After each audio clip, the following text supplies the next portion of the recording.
and his newest book just came out 8 days ago called The Internet of Money, which is a masterpiece to read.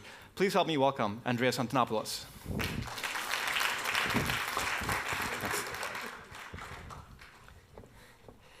Good morning, everyone. Let's start with a quick poll here. How many of you have used a digital currency like Bitcoin at least once? And how many of you own Bitcoin at this moment, or any other digital currency? OK. We can fix that. If you like, later on today, come find me. I would be delighted to demonstrate to you how to set up a Bitcoin wallet on your smartphone. And I will give you your first fraction of a Bitcoin, not a whole Bitcoin, and show you how a transaction works. Because Bitcoin and the digital currency revolution it has started is best demonstrated and experienced than explained. It's actually very difficult to explain Bitcoin. I've spent the last 5 years learning how to explain Bitcoin. That is my full-time job. Unfortunately, the developers keep making new stuff, which I then have to explain all over again. So, for a moment, forget everything you think you know about Bitcoin. Forget everything you've heard about blockchain, and let's start from basics. In 2011, I heard about Bitcoin for the first time. And my reaction was exactly the same as the reaction of everybody else who heard about Bitcoin the first time, including its founder. And that reaction was, ha, nerd money. That's probably just for gambling. 6 months later, I heard about Bitcoin again. And this time, I read the white paper that launched this system. And my background in computer science and distributed systems allowed me to see behind the illusion of what I thought Bitcoin was, and it blew my mind. In my life, I have now had 6 occasions in which I have become absolutely obsessed with a system of technology to the point of forgetting to eat, forgetting to sleep, and consuming as much knowledge as I possibly can. My first computer, when I was 10 years old, my first programming language experience, my first modem, my first access to the web, the first time I used the web browser, the first time I downloaded and installed the Linux operating system, and then Bitcoin. When I discovered it, I spent 4 months consuming as much as I could, except food. I lost 26 pounds on the highly inadvisable diet of obsession. I have not emerged from that because I keep finding new layers of depth to understand this. And the reason it's so fascinating is because it isn't what it appears to be at first glance. Bitcoin isn't money. The blockchain isn't a system of currency. It is a platform of trust. It's not a company. It's not a product. It's not a service you sign up for. It's not a currency. Currency is just the first application. It is the concept of decentralization applied to the human communication of value. Because what is money? InQ told us it's an illusion. It's imaginary. And the reason we don't grasp that is because it's so deeply embedded in our civilization. Money is one of the oldest technologies that humanity has. It precedes writing. How do we know that? The very first samples of writing we have are spreadsheets. They are tallies and ledgers of debts owed, and money pre-existed that writing. You might even speculate that money had an oral tradition until it needed to invent a written tradition, so writing was created for it. In the history of money that now spans tens of thousands of years, there have been maybe 5 major changes. From pure barter exchange to the introduction of the first abstraction of value, shells, feathers, beads, nuts, stones, and then precious metals,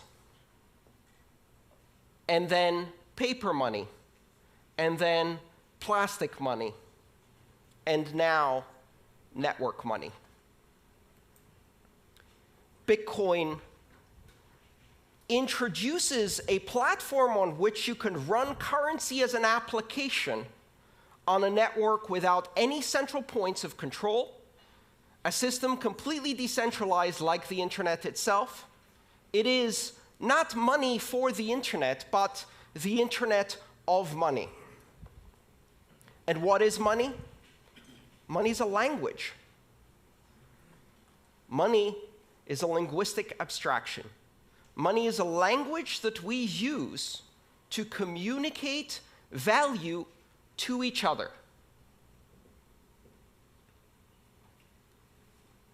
Money simply allows us to express value, and that value may have economic consequences, but it also has other consequences. We use money to express and create social bonds and relationships and associations and to create organization. Bitcoin is the first system of money that is not controlled by any entity, that is completely decentralized. And what that does is it introduces the very same things that the internet brought to communication. If money is speech, if money is a language, and you disconnect it from all other media, and you make it pure speech, pure content, an internet content type, a protocol designation, money over IP, it completely separates it from all of these previous notions of nations, sovereign issuers, institutions that control. And so we go from institution-based money to network-based money. And of course, everyone will welcome this with open arms. Not a chance. What do you think they said the first time someone was presented with a gold depository certificate instead of a gold coin? They said, "That's not money. Go away."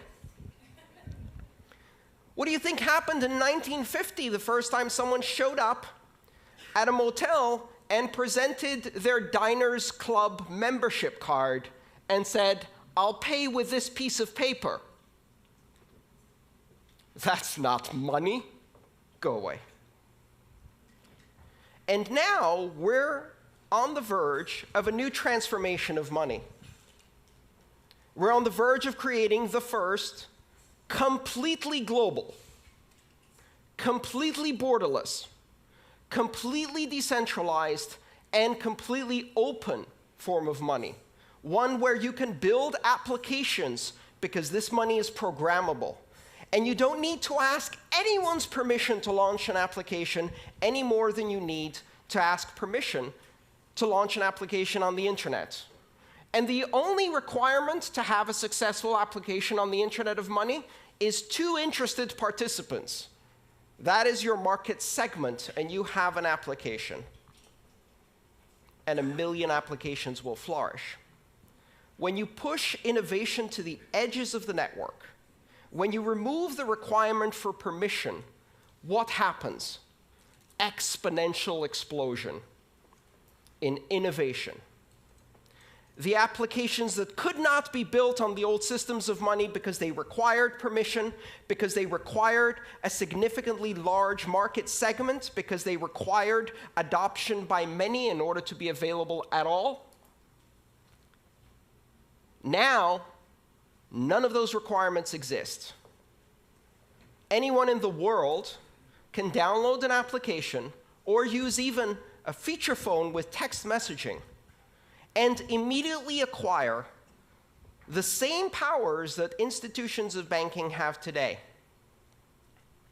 And when I say anyone, that's only scratching the surface. Because ironically enough, not only does Bitcoin and blockchain currency not recognize borders, it also does not recognize people.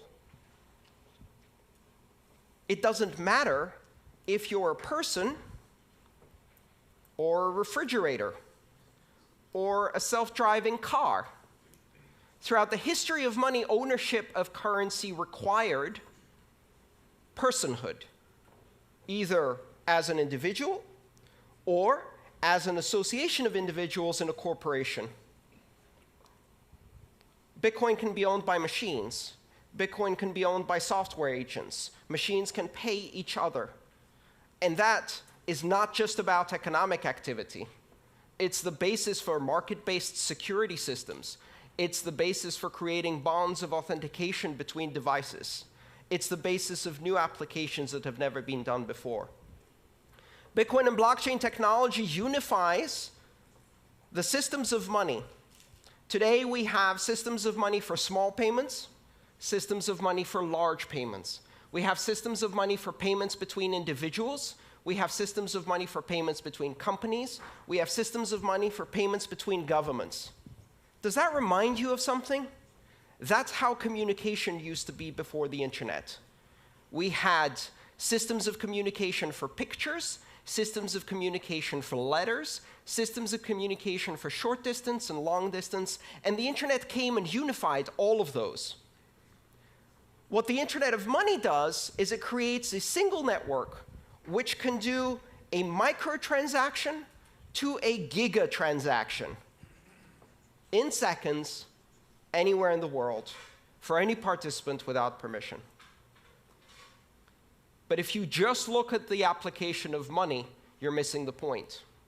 Because you can take the language, the building blocks of this platform, and use them to construct other languages that communicate value.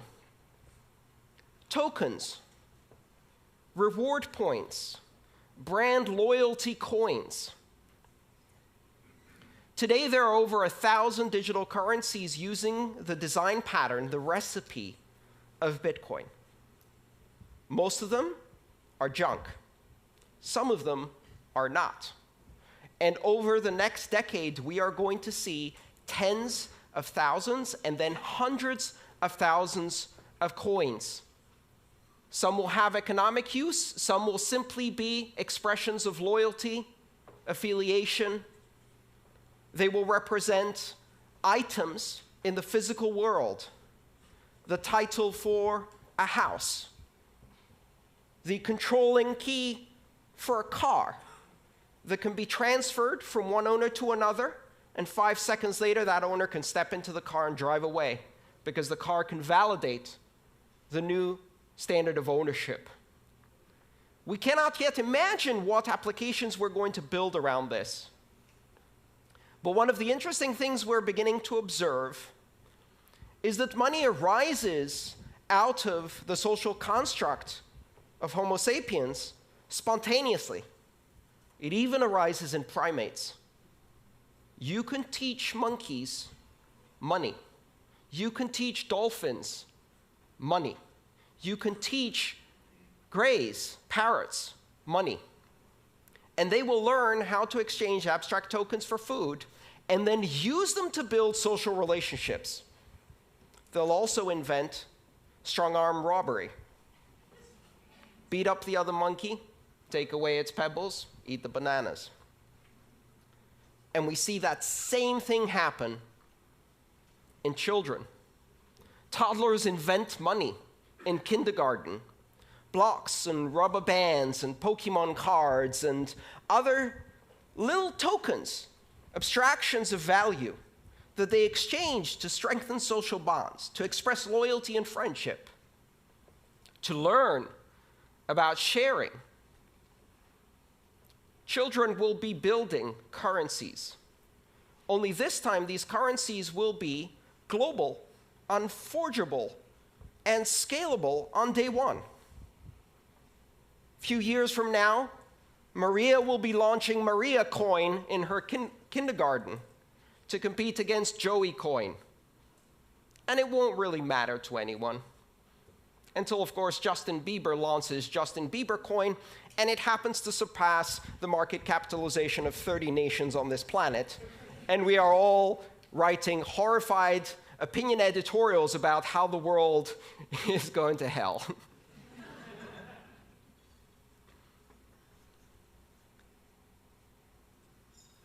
What's happening with this technology is astonishingly deep. And for certainly some of the companies in this room, it's a bit scary. Banking has never been the most innovative sector in the world because there is a very careful balance between innovation and the conservative fiduciary duty that exists in banking, that must exist when you control other people's money. And yet with Bitcoin, you don't control other people's money. In Bitcoin, I control my money. I have complete and total authority over my Bitcoin. It cannot be seized, it cannot be frozen, it cannot be censored, my transactions cannot be intercepted, and they cannot be stopped. And I can do so with almost complete anonymity, and so can anyone 5 minutes after they download an application, and money has changed forever, and banking has changed forever.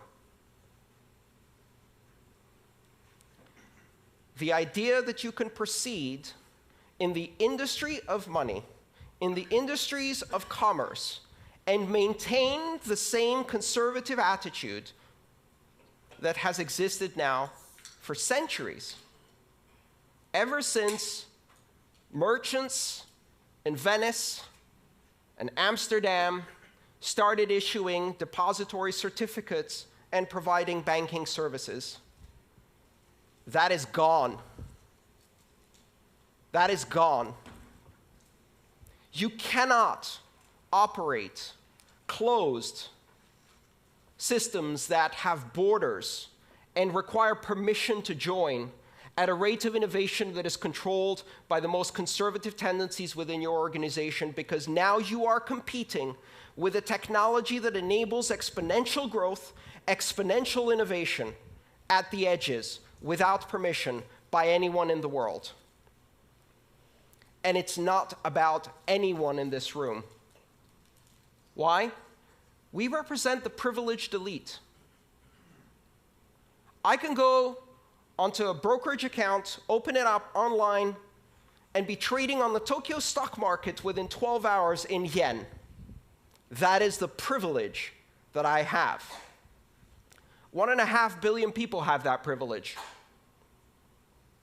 6 billion people can operate mainly in one currency and perhaps have some basic banking services. 4 billion people are significantly underbanked, and an astonishing 2.5 billion people are completely unbanked.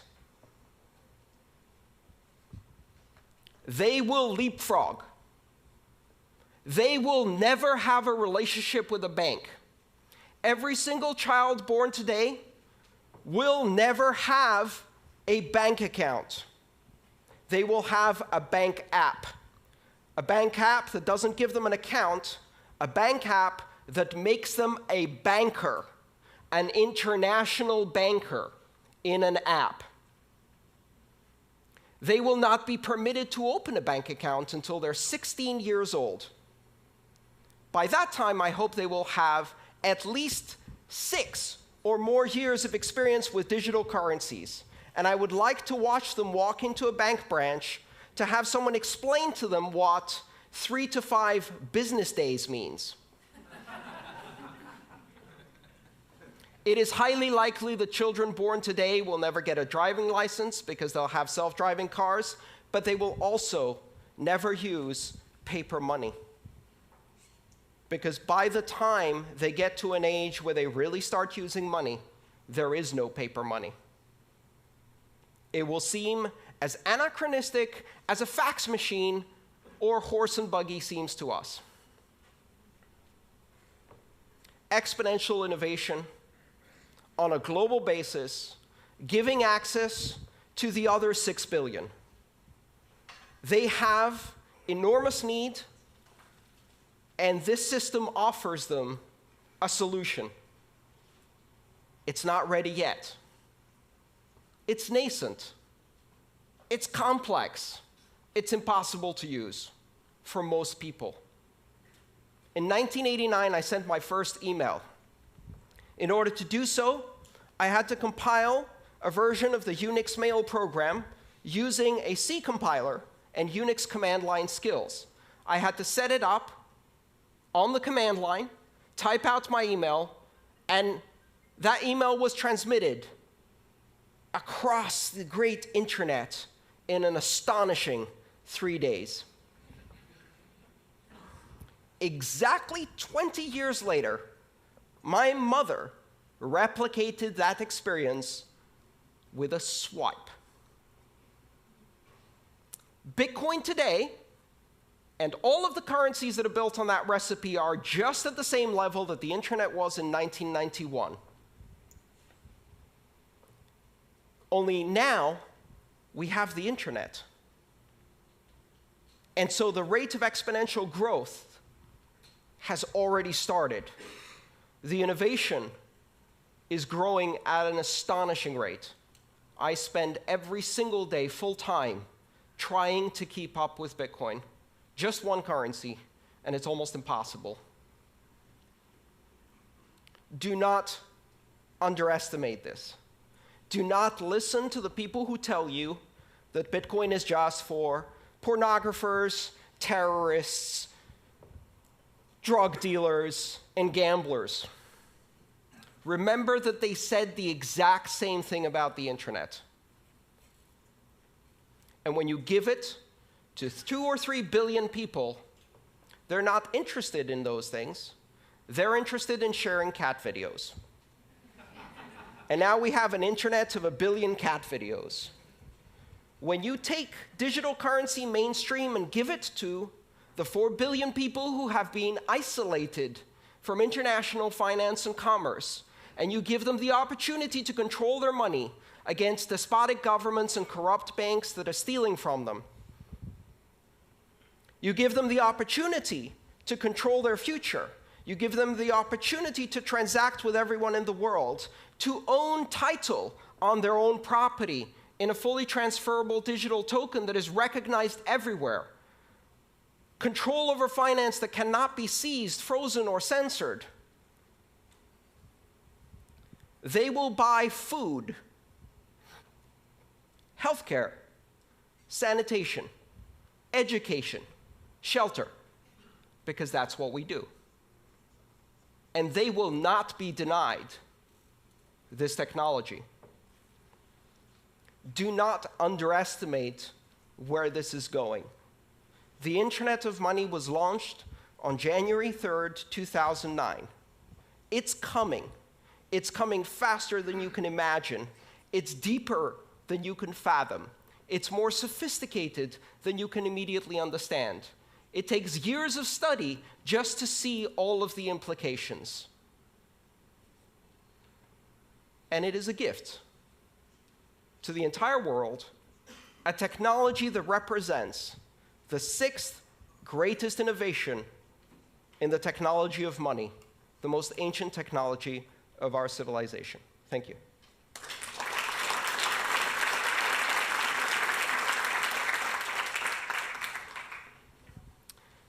Shall we do some questions? We've got plenty of time for questions.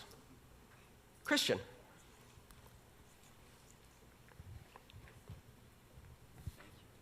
What determines the buying power of the currency? How does it stabilize and what's required to stabilize it? So if I would buy some Bitcoins, who can manipulate the value of that? Everyone. The buying power of Bitcoin is determined in exactly the same way that the buying power of the euro, the British sterling, the Japanese yen, or the US dollar is determined through market forces of supply and demand in international liquid markets that operate around the clock.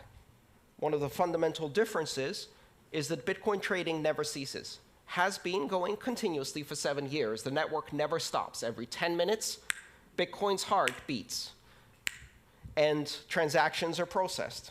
The exchanges never close. There is no closing price for Bitcoin. It is a rolling average. And in that trading, a market capitalization of approximately $12 billion is now traded internationally. What is $12 billion for a global currency? It's a guppy swimming in shark-infested waters.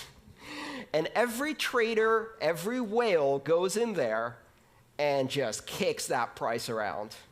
So right now, the experience of living on Bitcoin, which I have been doing full-time for more than 3 years, is a roller coaster. It's an absolute roller coaster. I've seen shifts of 20 or 30% in a day. And yet, if you look at the long-term trend, volume goes up, transactions go up, and volatility keeps dropping. And the beauty of it is, I can't sell that to an American. I can't sell that to a Brit. I don't need to sell it to an Argentinian. I don't need to sell it to a Brazilian. I don't need to sell it to a Venezuelan. I went to a conference and an Argentinian told me, I'm not worried about volatility. Our currency has volatility like this. Bitcoin has volatility like this. I'd rather be going in that direction. And you don't need to tell them why. Their government threw people out of airplanes not more than 35 years ago for disagreeing. They already know why the separation of state and money is a good idea. And so volatility is relative.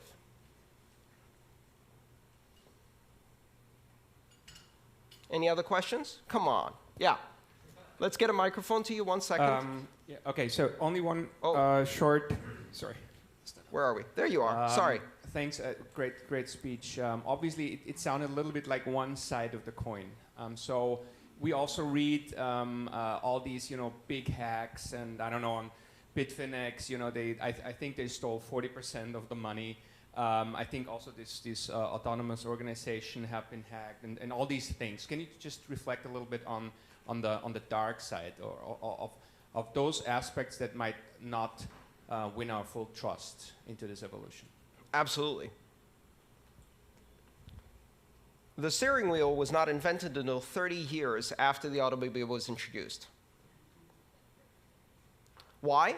Because the first automobiles had 2 leather straps that you pulled left or right to move the car, to steer the car. They used horse reins to steer cars. That's called skeuomorphic design.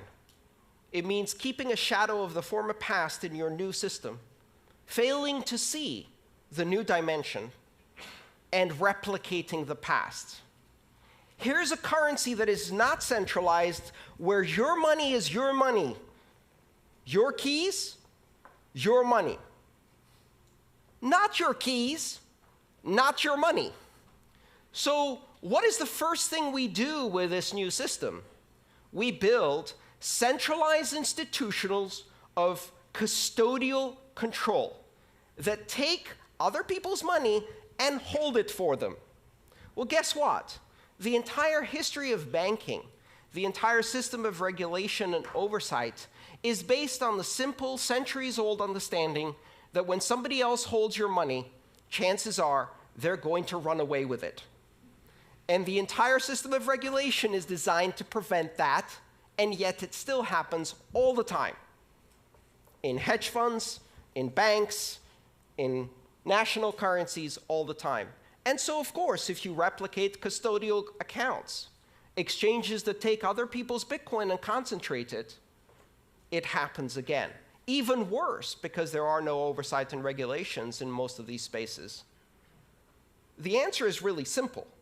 Stop centralizing the decentralized currency. Stop trying to replicate the banking past in the future of money. And the important thing to realize is that security in Bitcoin is an emergent property that exists because of the decentralization of control and power. If I want to hack 1 million customers' Bitcoin and they're holding their keys, I have to hack 1 million customers. If they all give their keys to one person or one organization, then we've got a honeypot. A honeypot that attracts the attention of every hacker on the planet. And notice what's happened. Over 7 years, and with a market capitalization of $12 billion, Bitcoin is the largest cryptographic deployment in the world, the largest public key infrastructure in the world, the largest security honeypot in the world. And it is not secure because it doesn't get attacked. It is secure because it generates immunity by being attacked all the time, 24 hours a day by the most sophisticated attackers this planet has. And if you, in that environment, set up a centralized custodial exchange using PHP and MySQL, and you park a $150 million honeypot in there, you're inviting the sharks. Bitcoin banks get hacked. Bitcoin exchanges get hacked. Bitcoin has not been hacked and cannot be hacked because there is no point of control that you can apply pressure on. It's completely decentralized. All right, maybe one more question? Yes. Where does supply of Bitcoin come from? And how are you sure the market doesn't get oversupplied? The supply of Bitcoin is determined algorithmically based on a geometrically declining supply function, meaning that in the beginning, every 10 minutes, 50 new Bitcoin are created. So every block, the heartbeat, 10 minutes, created 50 new Bitcoin. This Bitcoin is used as a reward in a game theory-based security model that ensures that every transaction is independently validated by completely anonymous actors who have to stake electricity as a guarantee of the security work they've done. And if they succeed in doing the security work of validating transactions correctly, they earn as a reward, based on a probabilistic return, that reward, 50 Bitcoin every 10 minutes. That's how currency is introduced into the economy. Every 4 years, it gets cut in half. 50 to 25 in November of 2012. And this year in July, this past July, we had our second halving event, which was celebrated with birthday parties all over the world. And Bitcoin's reward went from 25 to 12.5 Bitcoin. As a system, it's designed to have a monetary policy that is purposefully deflationary and simulates the issuance of precious metals. It gets harder and harder and harder to mine gold at greater and greater and greater cost. And Bitcoin is the same. The idea being that less and less is issued over time. If you follow that geometric curve, at some point you reach the end. In the year 2141, Bitcoin is no longer issued. 21 million coins is the asymptotic cap. It will never reach 21 million coins. That is part of the protocol. It is an unchangeable part of the protocol, and it is a rule enforced by every system that participates in the Bitcoin network. It is meant to be sound money, but it's not the only monetary policy that exists. There are several other currencies that implement different monetary policies. The idea is really for Bitcoin to serve as a very, very solid reserve currency for many other things. Andreas, may I ask you one question? Please. What advice do you have to give to companies here who are from non-financial institutions about how they should take tactical steps to think about experimenting with the blockchain in terms of storing value? I think understanding that it's not just currency, understanding that it is a platform for trust, understanding that it can be used as a historical record of truths that can register information, that it can be used to create all kinds of tokens that can be exchanged between your customers, your suppliers, your manufacturers. That it can also be used simply as a currency for any cross-border transactions, import-export activities, remittances-based flows, paying associates and affiliates, all of the things that today are expensive, slow, and difficult become cheap, fast, and easy when you use one of these digital currencies. But it's still early. For now, learning about it. Here's the one important thing you must understand. You will hear a lot about blockchain. And most of what you hear about blockchain is not the internet of money. It is the intranet of money.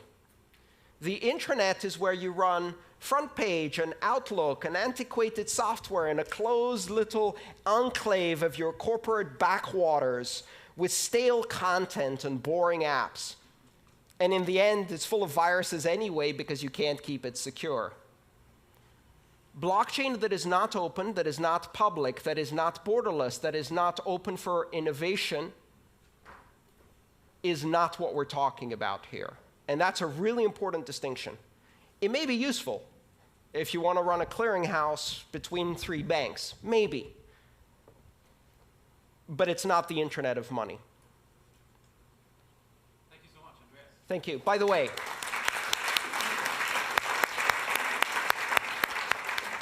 everybody who asked a question gets a free copy of my book. Come and see me in the back there. Thank you so much. Thank you.